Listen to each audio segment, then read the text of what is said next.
지난 금요일 심야 기도 예배 때 예수님의 기도란 제목의 말씀을 나누고 이제 기도는 우리의 안식 빛으로 인도하리 오늘 집을 나서기 전이라는 찬양을 함께 불렀었습니다. 그 찬양의 후렴 가사를 함께 같이 고백해 보기를 원합니다. 기도는 우리의 안식, 기도는 우리의 안식 빛으로 인도하리 앞이 캄캄할 때 기도 잊지 마세. 오늘 집을 나서기 전 기도했나요? 오늘 집을 나서기 전 기도했나요?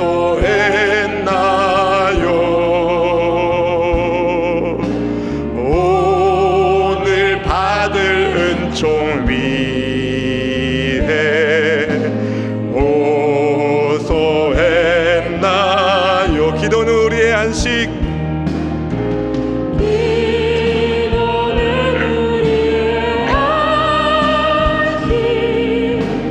빛으로 인도하리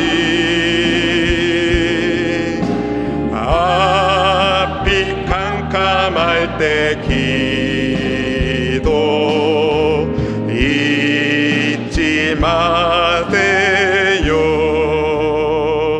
사랑하는 성도 여러분, 기도는 우리의 안식입니다. 우리를 빛으로 인도하십니다.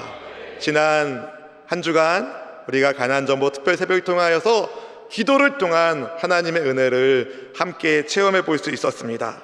기도가 우리의 안식이고 기도가 우리를 빛으로 인도하기에 우리 너무 바빠도 기도하고 너무 피곤해도 기도합니다.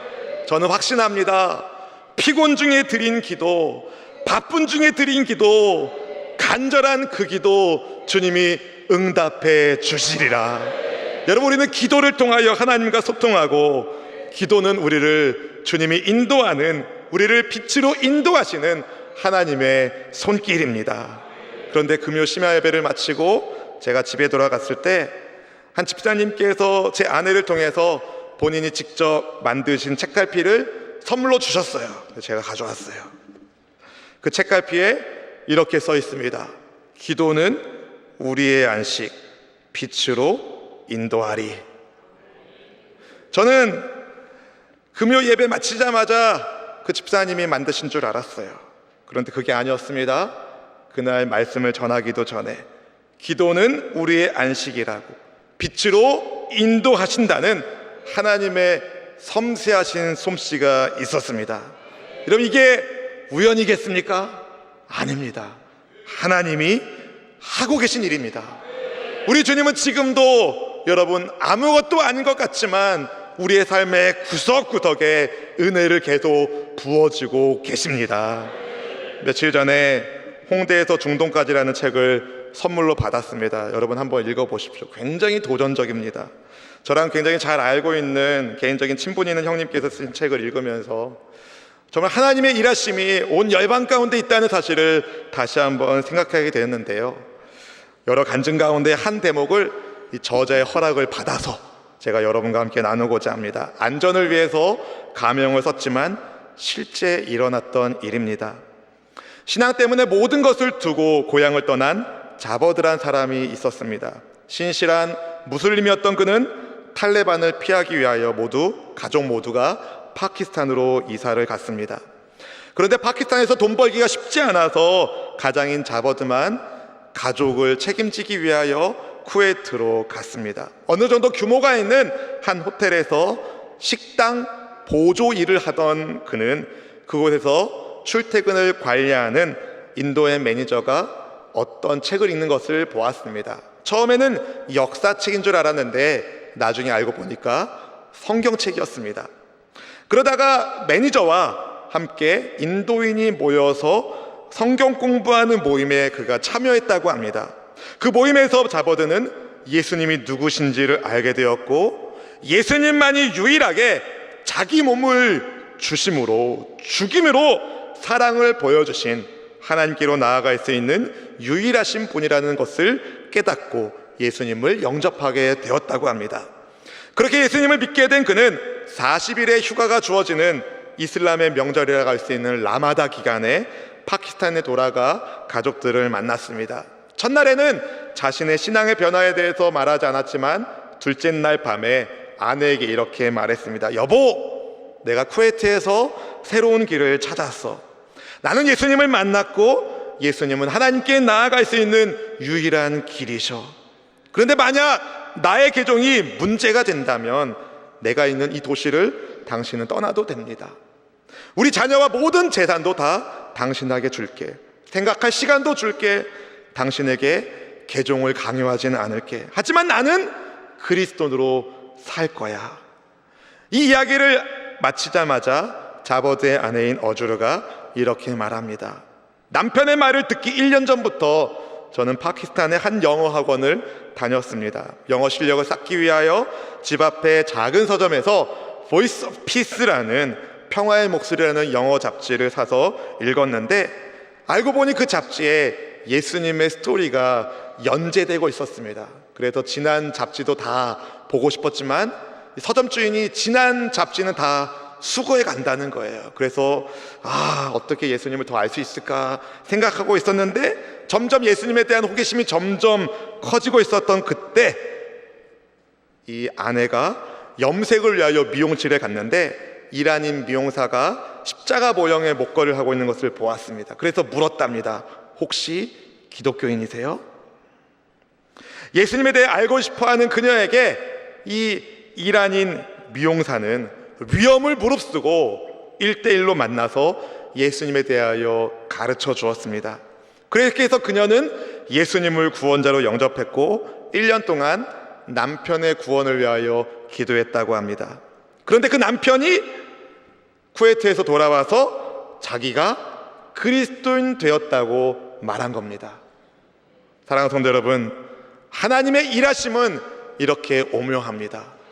주님은 지금도 살아계시고 기도 가운데 응답하시는 좋으신 분이신 줄 믿으시면 아멘! 여러분, 하나님의 인도하심에 우연은 없습니다. 그러나 여러분 항상 기뻐하시고 어깨를 피시고 쉬지 말고 기도하시고 범사에 감사하는 여러분의 삶이 되기를 주님의 이름으로 축원합니다.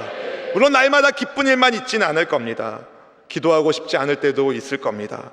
감사는커녕 오히려 원망과 불평이 여기까지 올라올 때도 있을 겁니다. 그럼에도 불구하고 여러분, 믿음의 주여 또 온전하게 하시는 예수님 붙잡으시고 항상 기뻐하고 쉬지 말고 기도하고 범사에 감사하시길 바랍니다.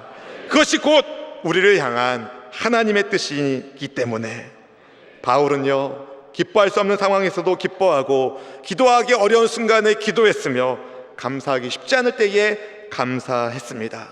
어떻게 그럴 수 있었겠습니까? 바울 안에 하나님을 향한 확실한 믿음, 하나님이 부어주시는 넘치는 사랑, 그리고 하나님 나라를 꿈꾸게 하시는 그리스도 예수님의 소망이 있었기 때문입니다. 그러니까 마침내 그토록 가고 싶어하던 로마에 도착했습니다. 왜 그렇게 바울은 로마에 가고 싶었을까요? 로마에 가면 맛있는 음식도 있고, 로마에 가면 멋진 길도 있고 아름다운 콜로세움도 있고, 이래서 로마에 가고 싶었던 것이 아닙니다. 모든 길이 로마로 통한다는 말이 있을 정도로 당시 로마는 제국의 중심지였습니다. 땅 끝까지 복음이 뻗어나갈 수 있는 복음의 전략적 요충지가 로마입니다. 그래서 바울은 로마에 가고 싶었습니다.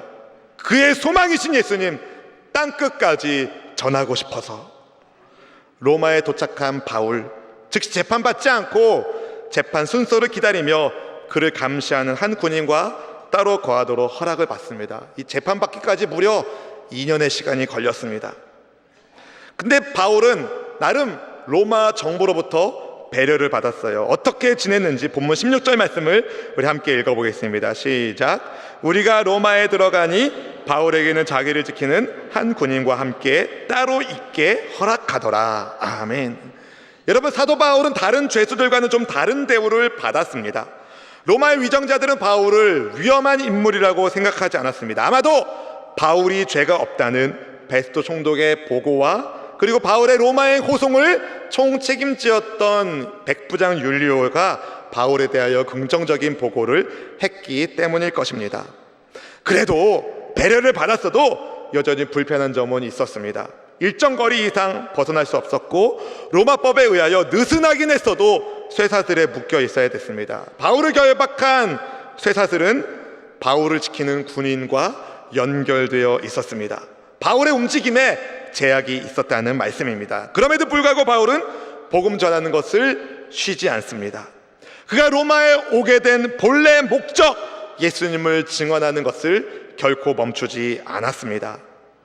바울은 로마에서 복음을 전하기 위하여 먼저 유대인 지도자들을 자기가 있는 곳에 초대합니다. 본문 17절 말씀을 같이 한번 읽어보겠습니다. 17절입니다.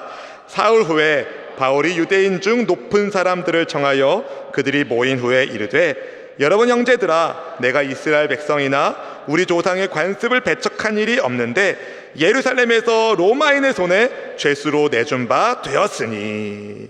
아마 이 사흘 동안 바울이 자기 셋집을 구했던 것 같습니다. 연금될 셋집을. 3일 후에 유대인 지도자들을 모신 겁니다. 원래 바울은 새로운 도시에 가면 그곳에 있는 유대인 회당에 찾아가서 말씀을 전하면서 구약에서 예언했던 그 메시아가 바로 예수님이라는 것을 증거했는데, 지금 가택에 연금된 상황에서 회당에 갈 수 없기 때문에 바울은 사람을 불러서 유대인 지도자들을 자기 집으로 모셔옵니다. 한번 여러분 생각해 보십시오. 바울은 가택 연금 중입니다. 그리고 쇠사슬에 묶여 있었습니다. 손님을 부를 만한 상황은 아닙니다. 누군가를 초대하기에는 너무 열악한 환경입니다. 우리는 그렇게 생각하잖아요. 금유한양, 엄청 넓은 집에서 막 삐까번쩍한 옷을 입고 멋진 연회를 탁 차려한 다음에 사람들을 초대해가지고 성공했습니다. 이런 것들을 꿈꾸는데 지금 바울은 로마의 작은 셋방에서, 셋집에서 쇠사슬에 묶인 상태로 한 군인의 감시를 받은 와중에 사람들을 초대한 겁니다. 얼마나 볼품이 없습니까? 그런데 유대인 지도자들이 바울을 만나는데 바울의 눈에 막 반짝반짝반짝반짝 빛이 있는 겁니다. 바울의 얼굴에 천사의 얼굴 같은 기쁜 표정이 있는 겁니다. 왜 그렇겠습니까? 바울 안에 계시는 예수님 때문에. 바울은 복음을 전하기에 앞서서 혹시라도 로마에 있는 유대인들이 가지고 있을지도 모르는 자기에 대한 오해를 풀려고 합니다. 먼저 그는 이스라엘 백성이나 조상의 관습을 배척한 일이 없다고 설명합니다. 그럼에도 불구하고 바울은 누명을 쓰고 예루살렘에서 로마의 사람들의 손에 넘겨졌습니다. 근데 막상 로마인들이 바울을 신문에 보니까 그를 죽일 제목이 없었습니다. 그래서 로마인들은 바울을 놓아주려고 했습니다. 본문 18절 말씀은 그렇게 말하고 있습니다. 함께 읽어볼까요? 로마인은 나를 신문하여 죽일 제목이 없으므로 석방하려 하였으나. 여러분, 로마 사람들은 바울을 석방하려고 했습니다. 예루살렘의 천부장 루시아, 가이사랴 총독 벨릭스와 벨릭스의 후임으로 왔었던 베스토 총독 등은 바울이 무죄라고 결론을 내렸었습니다.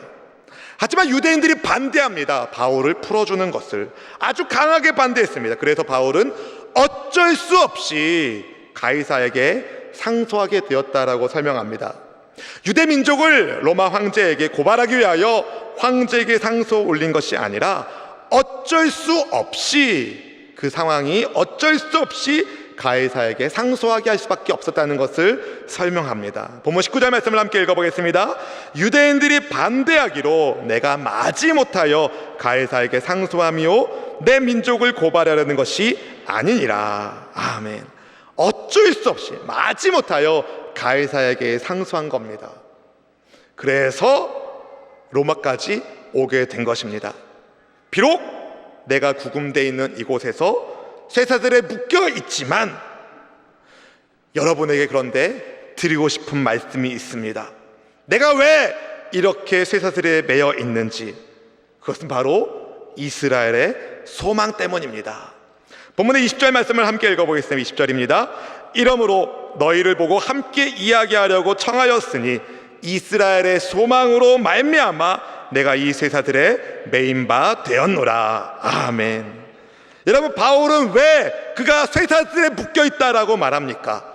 이스라엘의 소망 때문에. 바울이 말하고 있는 이스라엘의 소망이 무엇입니까? 이스라엘의 12지파가 구약에서 그토록 사모했던, 하나님을 섬기면서 밤낮으로 기다리던 메시아.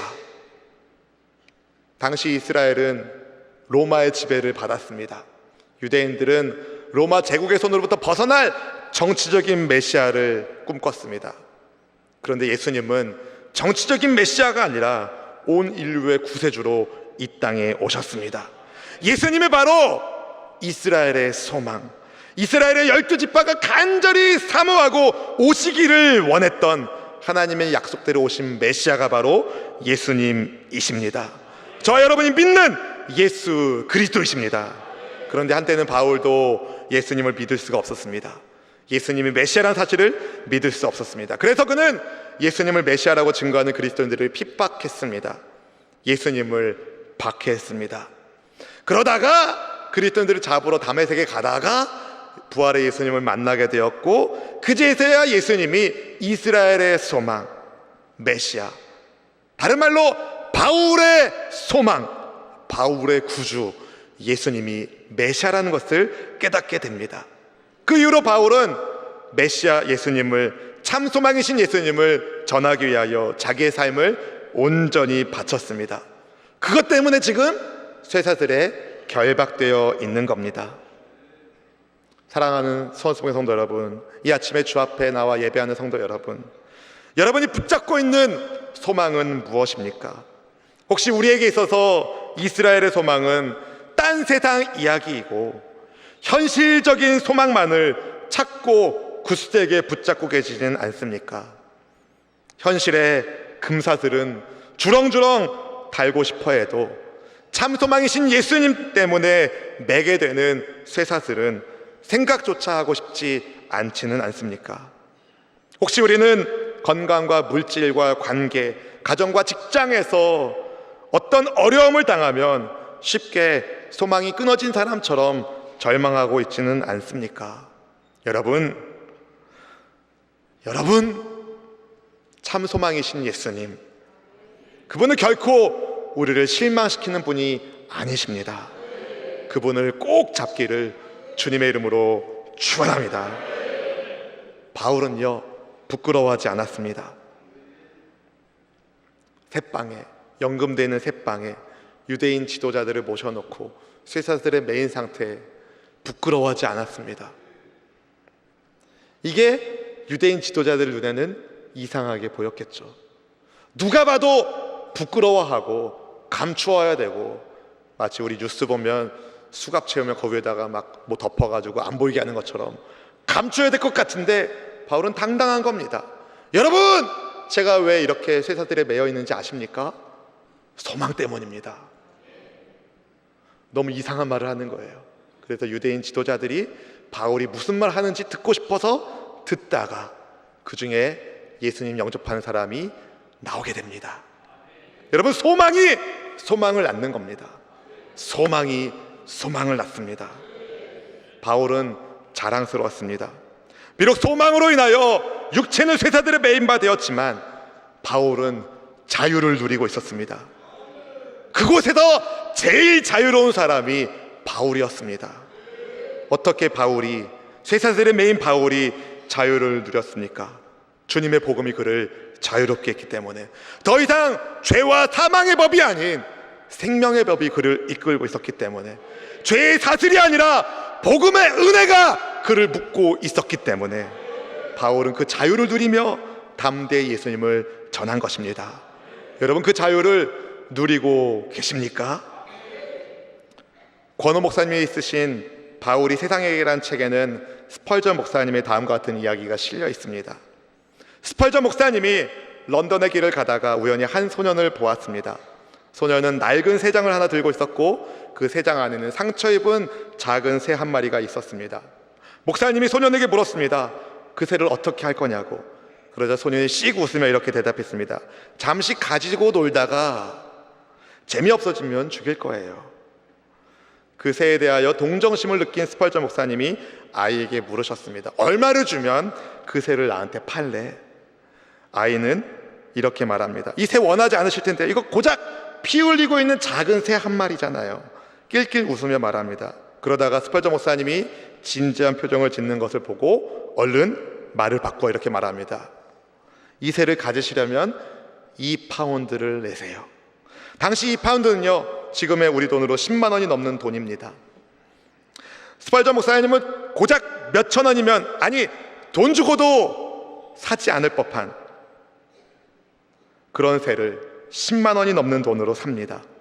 그리고 그 새를 새장에서 꺼내 날려주었습니다. 다음날 주일 아침 빈 새장 하나가 스펄전 목사님의 설교 강단 위에 놓여 있었습니다. 목사님이 말씀을 전하기 시작했습니다.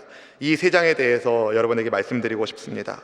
어제 그 아이를 만났던 이야기와 자기가 어떻게 비싼 값을 주고 새를 샀는지에 대하여 설명한 다음에 목사님이 이렇게 말씀하십니다. 제가 이 이야기를 한 것은 예수님께서 우리를 위하여 하신 일이 바로 이와 같다는 것을 보여드리기 위해서입니다. 죄라 불리는 악한 것이 우리를 새장에 갇힌 새처럼 꼼짝 못하도록 잡아 가두었습니다.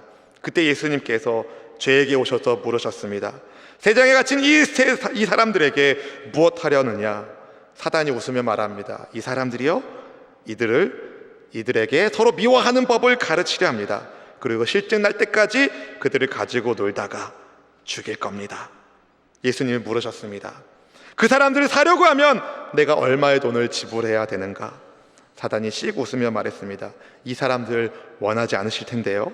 예수님, 그들이 당신을 미워할 겁니다. 침을 뱉을 겁니다. 심지어 당신을 십자가에 못 박을 것입니다.